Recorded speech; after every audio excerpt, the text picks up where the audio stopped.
क्या आप जानते हैं कि कोका कोला सिर दर्द दूर कर सकता है, लेकिन कैसे? और पुराने जमाने में गार्डन में क्यों रखे जाते थे इंसानी पुतले? इस देश में काली बिल्ली को माना जाता है शुभ, कामयाबी के लिए बनाते हैं पालतू। और क्या स्कूल जाते टाइम रोता है आपका बच्चा? जाने इसके पीछे की असल वजह। इंडोनेशिया में क्यों इंसानों के ऊपर छोड़े जाते हैं सांप? आइए जानते हैं देश और दुनिया से जुड़े कुछ अमेजिंग फैक्ट्स।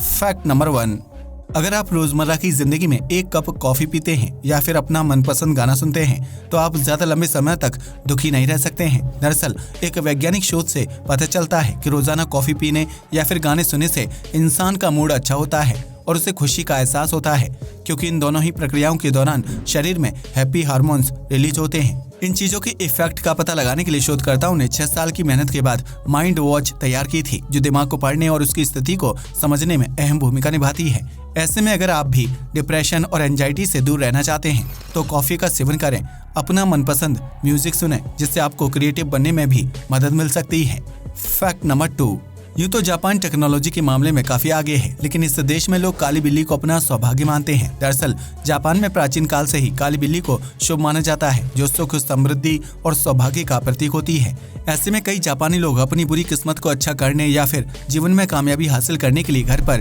काली बिल्ली को पालतू जानवर बनाकर रखते हैं। वहीं अगर घर से बाहर निकलते वक्त जापानी लोगों को काली बिल्ली दिख जाती है या फिर बिल्ली उनका रास्ता काट देती है तो वह इसे शुभ संकेत मानते हैं और अपने काम में सफल होने की कामना करते हैं। जापान के लोगों का मानना है कि काली बिल्ली बुराई और नकारात्मकता को इंसान व उसके घर से दूर कर देती है, जबकि इसके होने से कोई बुरा साया या ऊपरी हवा का डर भी नहीं रहता है। फैक्ट नंबर 3, दुनिया में ज्यादातर बच्चे स्कूल के पहले दिन रोते हैं, लेकिन उनमें से कुछ बच्चे ऐसे भी होते हैं जो हर दिन स्कूल जाते समय रोना शुरू कर देते हैं। दरअसल ऐसे बच्चे डिडास्केलेनोफोबिया नामक बीमारी से ग्रस्त होते हैं, जिसमें उन्हें स्कूल जाने या फिर क्लास में बैठने से डर लगता है।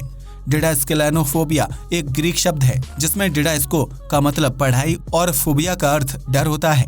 दुनिया भर में लगभग 2 से 5% बच्चे इस फोबिया का शिकार होते हैं, जिन्हें पढ़ाई करने से डर लगता है और इस वजह से वह स्कूल जाते समय रोते हैं या फिर स्कूल न जाने का बहाना बनाते हैं। फैक्ट नंबर 4, इंडोनेशिया की राजधानी जकार्ता में एक अजीबोगरीब स्पा मौजूद है, जहां इंसान नहीं बल्कि सांप क्लाइंट की मसाज करते हैं। इस स्पा में ग्राहक की मसाज करने के लिए अजगर का इस्तेमाल किया जाता है, जिसे शरीर पर छोड़ दिया जाता है और फिर सांप पूरे शरीर पर रेंगते हुए मसाज देता है। यह सांप इंसान को किसी प्रकार का नुकसान नहीं पहुंचाते हैं, क्योंकि इनके जहर वाले दांत और ग्रंथि को अलग कर दिया जाता है और इस वजह से यह जहरीले नहीं होते हैं। इंडोनेशिया के लोगों का मानना है कि शरीर पर सांप की रेंगने या मसाज करने से मांसपेशियों का दर्द और अकड़न दूर हो जाती है, जबकि इसकी वजह से मानसिक तनाव से भी छुटकारा मिलता है। प्राचीन समय में दुनिया के कई देशों में शारीरिक थकान और तनाव को दूर करने के लिए स्नेक मसाज प्रचलित हुआ करती थी, जबकि उस समय सांप की जहरीली ग्रंथियों को भी अलग नहीं किया जाता था।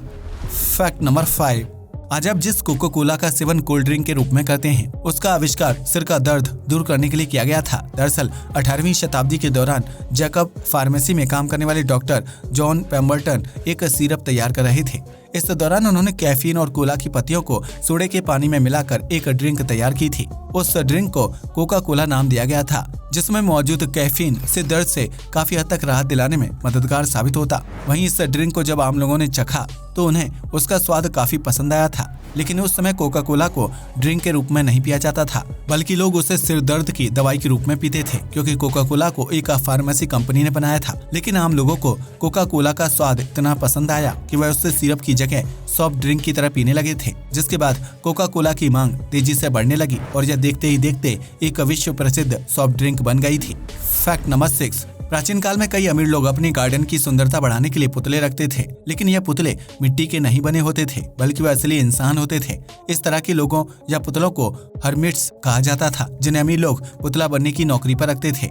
इन हर्मिट्स को खास तरह की ड्रेस पहनकर या फिर अपनी बॉडी पर पेंट लगाकर पूरे दिन एक ही पोजीशन में खड़ा रहना पड़ता था, जिससे गार्डन की सुंदरता बढ़ती थी और कोई बाहरी जीव आकर गार्डन के फूल व पेड़ पौधों को नुकसान नहीं पहुंचाता था। यह एक कठिन जॉब था, लेकिन जिन लोगों को शांति में अकेले रहना पसंद होता था वह हर्मिट की जॉब खुशी खुशी कर लेता था। वर्तमान समय में गार्डन में हर्मिट्स खड़े करने का चलन खत्म हो गया है, लेकिन अमेरिका और यूरोप समेत कई देशों में आज भी हर्मिट्स सड़कों पर लोगों का मनोरंजन करते हुए नजर आते हैं और यह कला ही उनकी कमाई का जरिया है।